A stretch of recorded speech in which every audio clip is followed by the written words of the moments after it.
بسم اللہ الرحمن الرحیم والصلاة والسلام علی رسولہ الکریم وعلی آلہ وصحبہ اجمعین، اما بعد۔ میرے محترم بھائیوں، بہنوں، بچوں، بچیوں، عزیزوں، جاننے والے، نہ جاننے والے، السلام علیکم ورحمۃ اللہ وبرکاتہ۔ کچھ دنوں سے میں قرآن سے اللہ کی پسندیدہ ہستیاں کون ہیں، کہ اللہ کس کو پسند کرتا ہے، ولی دوست کو کہتے ہیں۔ تو اللہ کا دوست کون ہے؟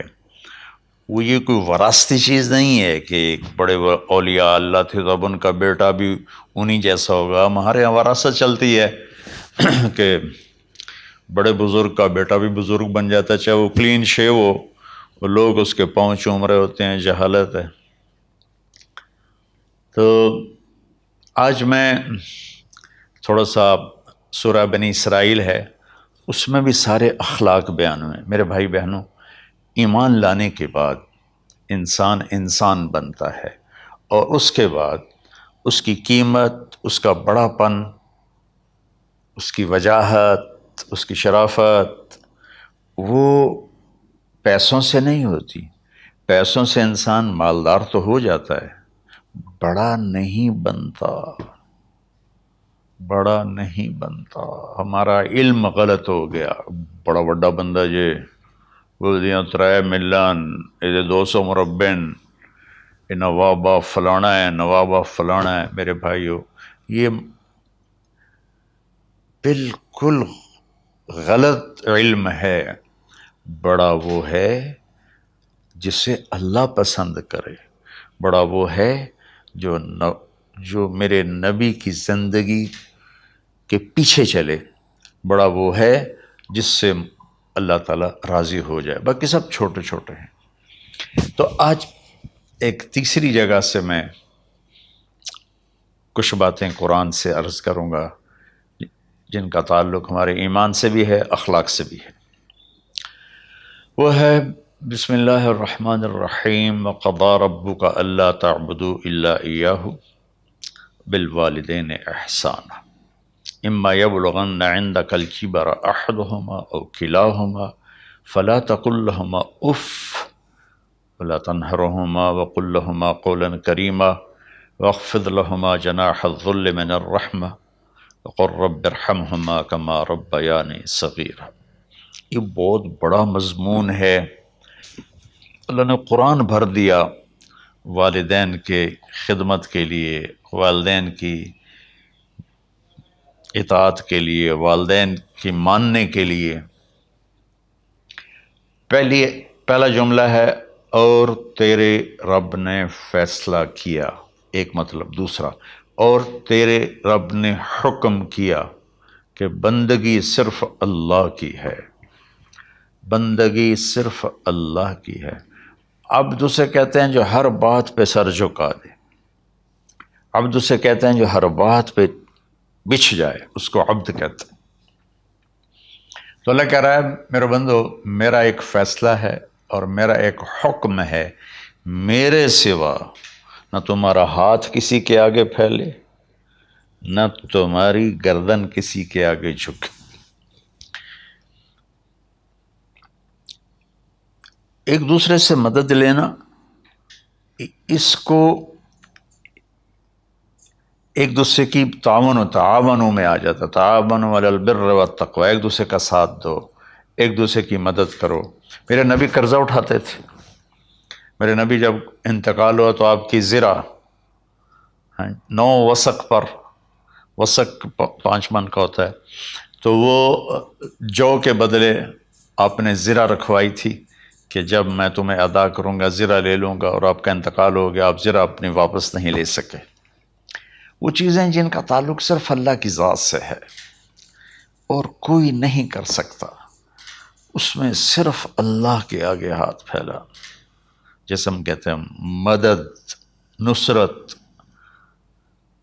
اللہ کہتا میں ہوں، الا ان نصر اللہ قریب، سنو میری مدد تمہارے قریب ہے۔ تو اللہ تعبدوا الا ایاہ، بس ایک چھوٹا سا جملہ اللہ نے یہاں کیا، چونکہ یہاں اللہ نے والدین اور اخلاق بتانے تھے تو اپنے لیے صرف ایک جملہ بولا، باقی باتیں بھی اللہ کے لیے ہیں، لیکن اللہ نے میری بندگی، اس بندگی سے مراد 5 وقت کی نماز نہیں ہے، حج، روزہ، زکوٰۃ نہیں ہے اس کی مراد، یہ ساری باتیں داخل ہیں، اور اس کے ساتھ 24 گھنٹے کی زندگی اللہ کی مرضی پر گزارو، نفع آئے تو شکر ادا کرو، نقصان ہو تو صبر کرو، برداشت کرو، پھر بھی شکر ادا کرو، کہ میرا رب یہ کہہ رہا ہے کہ میں نے صرف اللہ سے تعلق جوڑنا ہے۔ اللہ کے نبی نے اپنے چچا زاد بھائی عبداللہ بن عباس سے فرمایا کہ یا غلام، اے نوجوان، اسی کا بکلمات فاحفظہ، میں تمہیں چند باتوں کی وصیت کرتا ہوں، کیا؟ احفظ اللہ، احفظ اللہ یحفظک اللہ، یحفظک اللہ، اللہ کے اوامر کی حفاظت کر، اللہ تیری حفاظت کرے گا۔ احفظ اللہ تجدہ تجاہک، تو اللہ کے اوامر، اسلام، حلال حرام کی پہچان کر کے زندگی گزار تو اللہ کو ہر وقت تو اپنی مدد کے لیے تیار پائے گا۔ اور لمبی حدیث ہے، بنا عشاء کی نماز کا وقت ہو رہا ہے، اس میں وہ جملہ جو اس میرے مضمون سے متعلق ہے، وَإِذَا سَأَلْتَ فَاسْأَلِ اللَّهِ، جب بھی مانگو اللہ سے مانگو، جب بھی مانگو اللہ سے مانگو، اللہ کے سوا کوئی دینے والا نہیں ہے، صرف اللہ ہے دینے کے لیے۔ وَإِذَا اسْتَعَنْتَ فَاسْتَعِنْ بِاللَّهِ، اور جب مدد کے لیے ہاتھ اٹھاؤ تو صرف اللہ کو پکارو، جب ضرورت حاجت کے لیے، مدد کے لیے ہاتھ اٹھاؤ تو اپنے اللہ کو پکارو۔ تو یہ حدیث کی بات بھی ہے اور یہ قرآن کی بات بھی ہے۔ اس کے بعد آگے اللہ کہتا ہے وَبِالْوَالِدَيْنِ إِحْسَانًا، اور اپنے والدین کے ساتھ احسان کرو۔ احسان کا کیا مطلب ہے؟ اللہ آگے اسی کی تشریح کر رہا ہے۔ ویسے احسان کا مطلب عربی میں ہوتا ہے، یہ جو ہمارا اردو کا احسان ہے، میں تیرے تے احسان کیتا ہے تو ہوں میں نالے کی کر رہے ہیں، یہ بھی مطلب ہے، لیکن احسان کا اصل مطلب ہوتا ہے، احسان حسن سے ہے، حسن، حسن سے الف، 2 الف ملے اور احسان بن گیا۔ احسان کا مطلب ہوتا ہے کسی بھی کام کو جو دنیا کا ہے، دین کا ہے، اس سے انتہائی خوبصورت طریقے سے کرنا۔ جیسے کسی دلہن کا میک اپ ہوتا ہے نا، تو 5-6 گھنٹے 4 گھنٹے کے بعد وہ کہتی ہے، جو ہوتی ہے اس کا میک اپ کرنے والی، کہ جی بس یہ مکمل ہو گیا ہے اور اب اس سے آگے نہیں ہے۔ تو آخری انتہا، اچھائی کی آخری انتہا پر پہنچ کے کام کرنے کو احسان کہتے ہیں۔ تو میرا اللہ کہہ رہا ہے میرے بندو، اپنے والدین کے ساتھ وہ کرو کہ جو بھلائی کی، خدمت کی، ماننے کی آخری حد ہے۔ سبحان اللہ۔ وبالوالدین احسان، بالوالدین پہلے ہے، احسان بعد میں ہے۔ اللہ تعالیٰ نے باقی سب کو پیچھے کر کے فرمایا کہ دیکھو خاص طور پہ ماں باپ کے ساتھ وہ رویہ کرو کہ ان کے دل سے دعائیں نکلیں۔ چند دن پہلے ایک والد یوں ہاتھ اٹھا کے کہہ رہا تھا اپنے بیٹے، اکلوتا بیٹا، میں منگنا اللہ کو لو، اللہ تینوں چاہ لگے۔ باپ بیٹے کے لیے یہ دعا مانگ رہا تھا اور بیٹا اکیلا ہے، یہ بد دعا باپ کر رہا تھا۔ تو بھائیو، ایسی اولاد نہ بنو جس ماں نے پیٹ میں 9 مہینے اٹھایا، پھر جننے کی تکلیف برداشت کی۔ ایک شخص آیا حضرت عبید بن عمیر کے پاس کہ حضرت میں نے ماں کو اپنے کندھے پہ بٹھا کے پیدل حج کرایا ہے، مینا لے گیا، عرفات لے گیا، مزدلفہ، پھر مینا، پھر مکہ، تو کیا میں نے ماں کا حق ادا کر دیا؟ میں نے فرمایا ولا تلقۃ واحدہ، بیٹا ابھی ایک تلقہ کا حق بھی ادا نہیں ہو۔ تلقہ کسے کہتے ہیں؟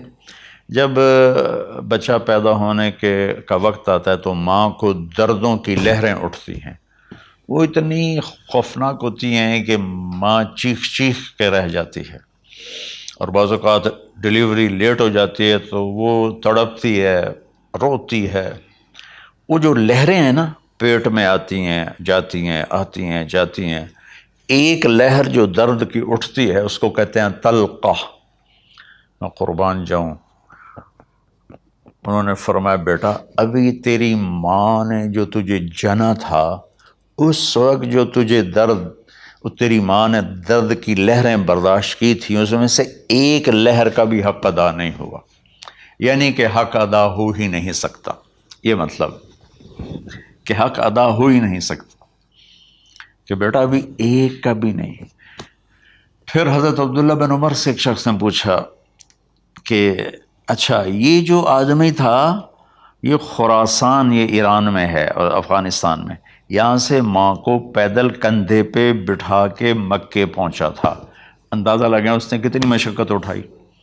اور عبید اللہ بن عمیر کہتے ہیں بیٹا ابھی ایک لہر کا حق ادا نہیں ہوا۔ یہی سوال حضرت عبداللہ بن عمر سے کیا ایک شخص نے کہ حضرت میں نے اپنی ماں کو حج کرایا ہے، سارا میں نے پیدل کرایا ہے اور کندھے پہ اٹھا کے کرایا ہے، تو کیا میں نے ماں کا حق ادا کر دیا؟ وَلَا زَفْرَةً وَاحِدَةً وَلَا زَفْرَةً وَاحِدَةً۔ ہائے ہائے، کہ بیٹا تیری ماں نے تجھے پالتے ہوئے جو تھک تھک کے لمبے لمبے سانس لیے، ہوکے بھرے، ابھی ایک ہوکے کا حق بھی ادا نہیں ہوا، یعنی حق ادا ہو ہی نہیں سکتا۔ تو احسان کے آگے تشریح آ رہی ہے۔ تو آج میں صرف اتنی بات کروں گا کہ میرے بھائیوں، میری بہنوں، میرے بچوں، میری بچیوں، اللہ کے واسطے ماں باپ کو دکھ نہ دینا ورنہ اللہ بھی ناراض ہو جائے گا۔ چند دن پہلے ایک بچہ بچی میرے پاس آئے، دونوں میڈیکل اسٹوڈنٹ تھے، کہیں گے ہم شادی کرنا چاہتے ہیں۔ تو بچی نے کہا جی میرے والدین ناراض ہیں، وہ نہیں، اس رشتے پر راضی نہیں ہیں۔ تو میرے باپ کہتے ہیں اگر تو نے یہاں رشتہ کیا تو تیری میری ایک درمیان ایک خط آئے، کھچ جائے گا، ایک خلیج، ہم اس پار نہیں آئیں گے تو اس پار نہیں آئے گی۔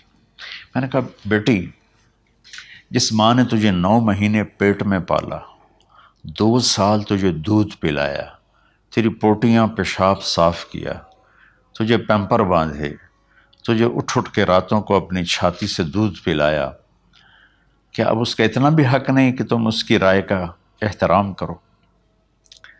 اتنا بھی حق نہیں ہے؟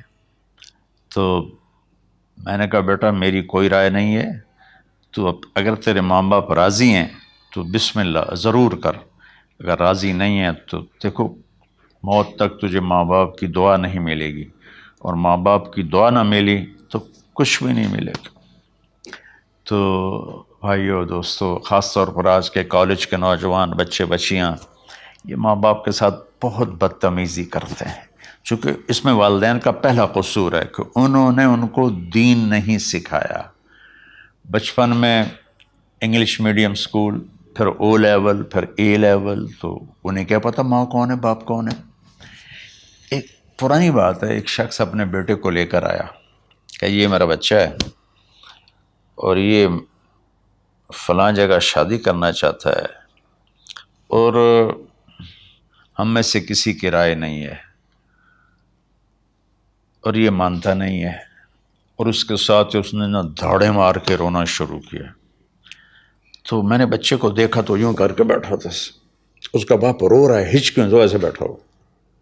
تو مجھے اچانک خیال آیا، میں نے کہا شیخ صاحب اس کو کہاں پڑھایا تھا؟